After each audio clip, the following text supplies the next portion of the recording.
Hi all you Kairos people. One of the biggest issues of being in green or incarcerated is that you first feel worthless or of no value to anyone. The fact that high caliber people came week after week, month after month to Kempsey Jail to hang out with inmates, those of us that had failed to measure up to society's standards, had a profound impact on me and on others. Why do these people come, I would be asked by inmates? Because these people are Christ's ambassadors.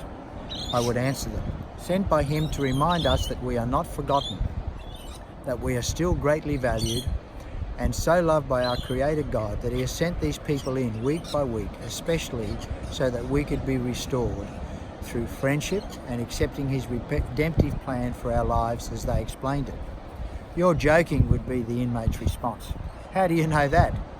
Well, I would answer, these guys are not paid chaplains or ministers doing this as their job. They're not our family coming to visit us from a sense of duty. These are people who do not know us. They're giving up often a day's income or using their day off, not in playing golf or spending time with friends and family, but coming to visit us. They do this even though they know that sometimes they will travel all the way to the jail and get to the main gate and not be allowed in. Amazing would be their response. And then there's the miracles of the short course. The first miracle was witnessing inmates who you usually heard swearing, right, or cursing, now singing with great voice songs to the Lord.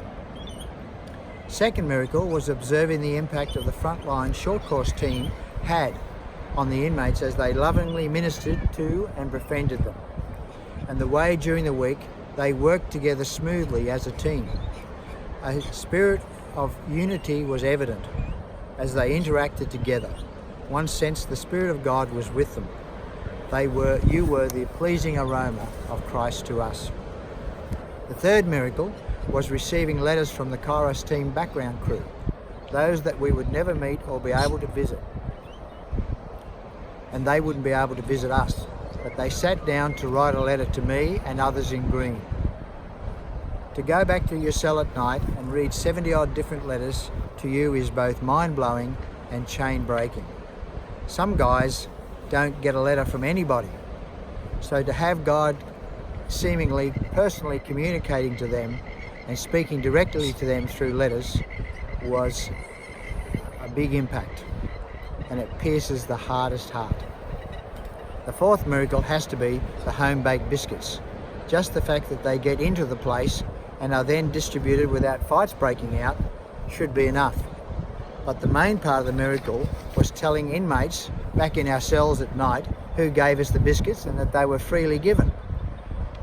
And they were for us to share with guys who couldn't get to the short course, and that they were lovingly baked, mainly by ladies, on the outside, sending to us guys on the inside. My restoration journey after jail continues, and it would take 3 minutes. It would take not 3 minutes, but 300 minutes to tell you about the grace, love and mercy of my great God. A large part of that restoration began for me when you Kairos people reminded and demonstrated to me that God loves me unconditionally. I'm glad we will have eternity together in heaven so that I will be able to thank you, each one, for that. I will be able to find you easily.